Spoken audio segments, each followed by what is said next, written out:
Hi all, this is Kirt with 5 hacking tips. Today I wanted to do a walkthrough and go through one of the hack the box boxes out there. One in a series of a couple boxes that I've already done. Most recently, I think I did Nest walkthrough or Heist. I forgot which one it is. Here, let me go ahead and share my screen here. This is my Kali Linux box. I've already started the VPN. I'm already logged in. I started an instance of what I'm going to cover today, and that's curling, which is one of the last boxes. There's market dump here. That's it's more of a file analysis reverse challenge that I'll cover probably later on, if at all,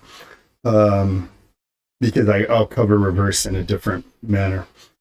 Anyway, so I've started up an instance and I'm just going to dive right in. So with this particular box, you run an nmap, you'll see that port 22 and port 80 are open.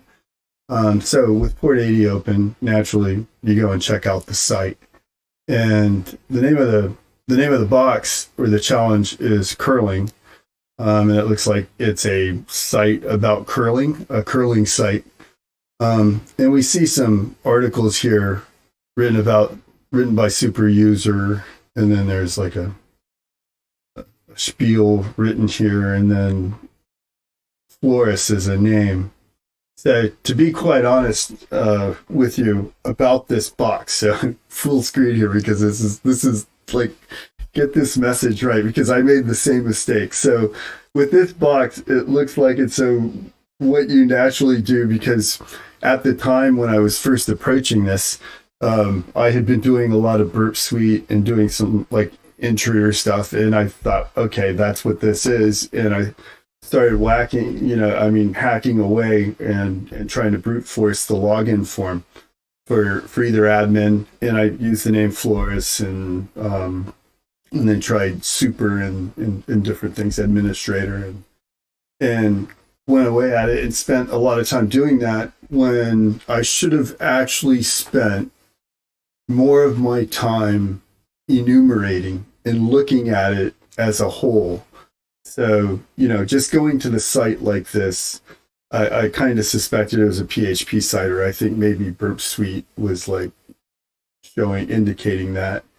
And I didn't really dive into like what could be behind it. In other words, I just didn't look at view the source code, right click and view the source code, which by the way, will get you arrested in certain states of the United States, whatever that is. I'm not going to dive into that. But so that's what this is. And that's the first step in the exercise. And that's the one thing I want to emphasize is if you go into here and you right click and there's view page source. So save yourself a lot of time by doing this every once in a while, or even taking this and copy and pasting it or whatever and dumping it in Notepad++ and doing a couple control Fs and searching through it to see, for certain keywords like password, and understand where, those variables are referred to, and see if there's any comments around there or anything. And so, yeah, the long and short of it, after going after this for a while, and that was only the first step. This to me, it's an easy machine, but I think it's a little more medium from the get-go, because you just don't expect it to be so easy. It's one of those forehead slappers. So you can see right down here, it's kind of hard to see like that. I'm going to enlarge the font, but there's a commented secret.txt right there. So now if we go back to the site, and I think I already have that if I backspace now. Okay. If we go to the site, say secret text, we get this. And from looking at that, I kind of analyzed it a little bit, and it looks like it needs to be, it's a base 64. So encoded. So let's try and decode that. And actually, this alone for me was a little bit of a thing to look at and try and figure out what it was. But taking that, we basically have and I am definitely working from notes here, but we basically run a curl command, and see what we can get. Actually, it's probably in command history here because I'm redoing this.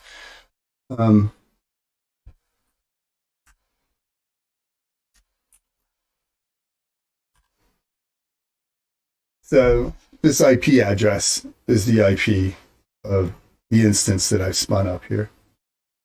And we're basically telling curl to pull that secret.txt file and pipe it into base64 decoding. And it comes up with a password, curling 2018 exclamation point. So what does that password apply to? And that's the hint on the site. And a lot of times when you do these boxes, there's a hint that pops up, and it's many times it is like a username that may be on the site like this. And that's another reason why when you're going to brute force things, you take names off of the site itself. So if we go back to this site, the original site, or maybe even here, anyway, you can see it's in my history. So we put in Flores, and then it was curling 2018 exclamation point.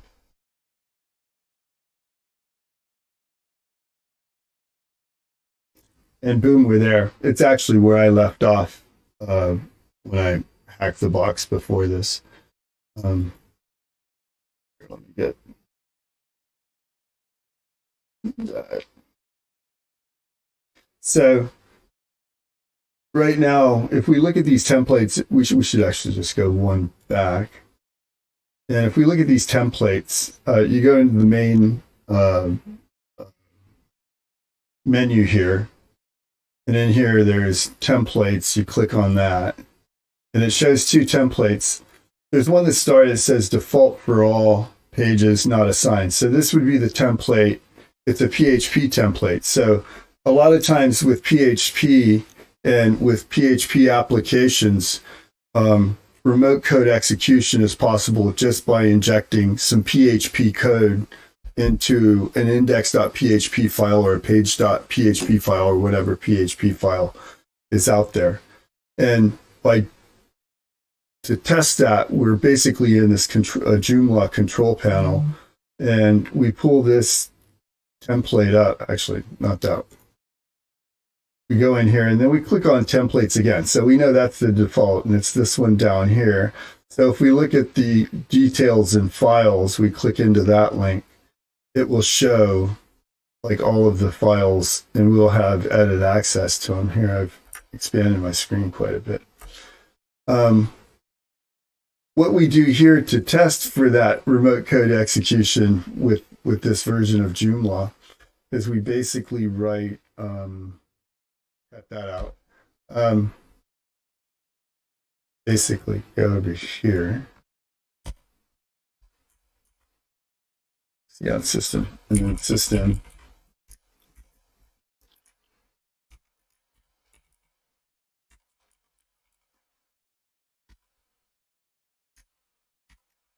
Palm. And that'll be a call that will, when it gets a request with a parameter pawn, it's going to execute that in the system per PHP. It's PHP allows that.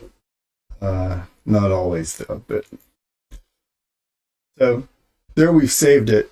So the way to test that is basically we go into, thank you, Firefox.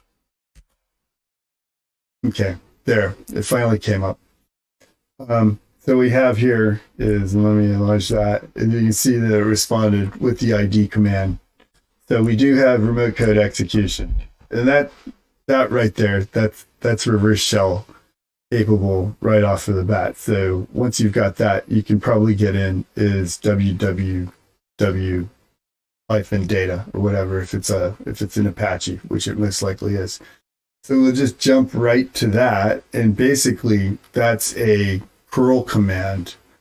Um, and, um, and it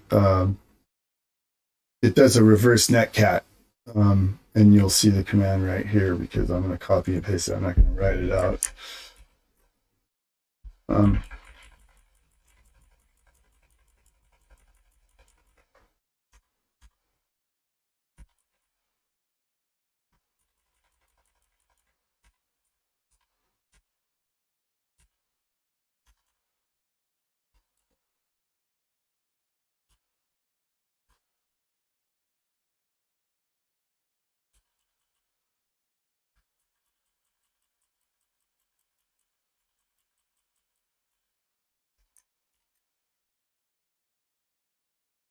And then we need to set up a listener because that's going to basically send a. It's going off of that pawn parameter, and it's saying remove anything in tempf, and then it creates a buffer in tempf or a directory, and that's where we run our shell out of or the pipe out of. And so we need to set up something locally. We already have it listening right here on the other tab. Perfect. So hit that puppy and see how it comes back. And you can see right there we have shell. Who am I? And www-data. So where does that take us? That's quite quick, actually. That's a very easy one. That's a very vulnerable site. But like I said, initially it's a big forehead slapper because you spend time looking at the login and some other things, and don't really sit back and look at the big picture. So that was my fault there in kicking off on this machine. But getting that far, once you know where you're going with it, is quite easy. And then from there, what I've done is I've tried because it does have Python 3 enabled.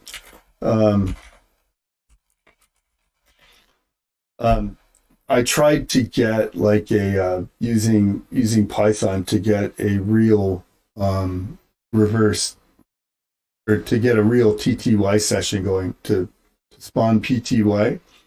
And unfortunately, from my notes and from my cherry tree notes from regular hacking notes, which is this, it doesn't seem to work off of here. It works off of the Kali on my WSG on my Windows 11 box, but it doesn't seem to work here. So basically, I'm just going to go ahead and interrogate around here. So print working directory, and I see I'm in var www.html. I want to see if I can get into home directories. And what we have Florist, lo and behold. Okay, so within Florist's home directory, we look at what is there, and we have a couple of files that are world readable. These R's right here, and one of them is password backup. So, what is that? Let's take a look at that. Basically, if we do like a cat password backup,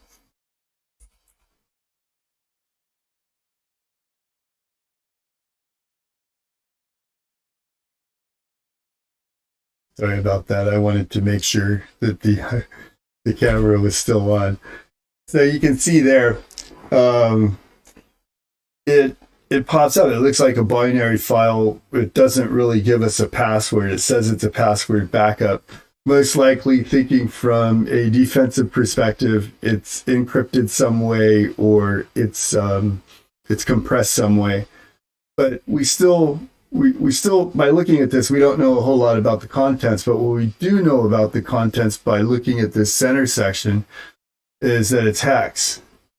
So what we need is something like XXD or XGD, XXD, I think, XXD, and I think it's a -R flag or something to return it to its original binary format. Is like looks like something we would have to do there. So to try that, so basically copy CD over into temp, and sorry, CD into temp, and then CP was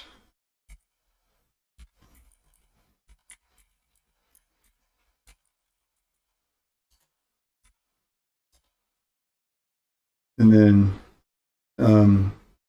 from there cat, forgot what it was. I've got a quicker one here. It's piping it to the XXD command. So what I guess the lesson here is, because you don't really, like in pen testing, you don't find this kind of challenge a whole lot. This is kind of more like looking for a CTF kind of thing to me.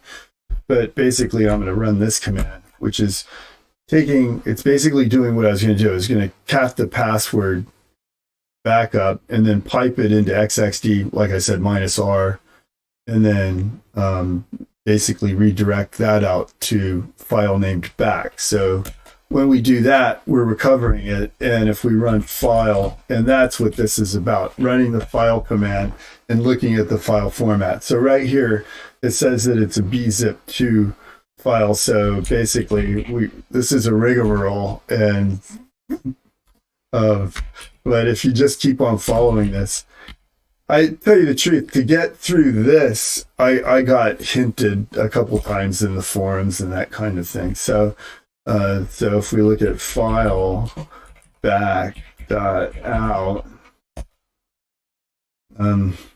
it's a gzip, basically a gzip file. So to make that easier, let's move back dot out to a back dot gz, right? And then what is this gzip? Yeah, -d back dot gz, and what does that give us? And that gives us a back, and right, that's what I meant to say. And bzip to compressed data, so we're back at bzip 2, and then it's -d, and it's back, and file back dot out. POSIX, it's tar. So move back dot tar. Is that, yeah? Did I actually do that, or did I just go ahead and let it rip? Yeah, I'm just gonna let it rip. Back over here. Tar -x bf, and then back that out. Ooh, and that gives us password.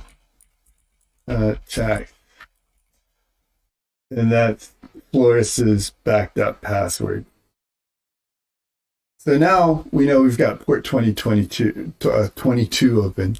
So what I tried to do was create a regular Python PTY, and I managed to do it on another system that I have, but this is running basically VMware.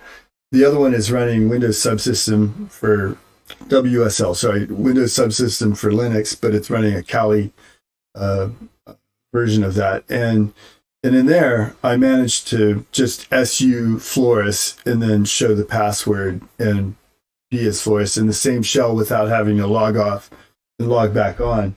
But what I'm going to do is basically I'm going to pull out of this because I know the password now. Oh, By the way, and then don't forget to get the user.txt file from Floris's home folder so you can plug it into Hack the Box.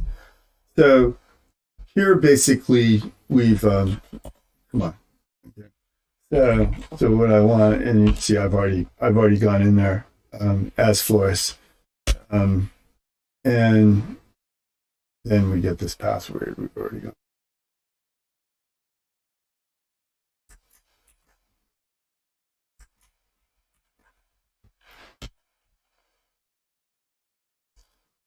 Okay.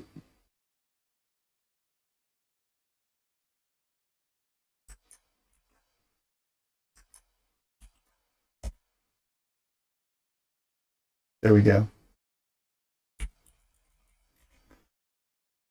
Okay, so that's foothold, and that was what I promised, was to get you to foothold. I will drop some hints for getting root on this box, and it's about cron jobs. And basically poisoning cron to send a reverse shell back. The way that I would recommend doing that is basically just using a tool, or just using the PS command and repping it to something to find out the process IDs, what they're running as, and where they're running from. And you're going to look in there, and there's going to be a cron job or two, and there's going to be an interesting one running in the context of Floris, and it's basically cron job poisoning. Enjoy. I hope you enjoyed this. I'm wondering how long this was, but I hope it wasn't too long. I try and squeeze them in as tight as I can, but of course walkthroughs take a little more time. These are going to be about 20 minutes, maybe even 30 minutes or longer. Enjoy. And this was Curling on Hack the Box. By the way, love all the support. Keep it coming. Over 1,400 users almost as of today. I appreciate the support, and subscribe, like, and ask questions, please. Talk to you later.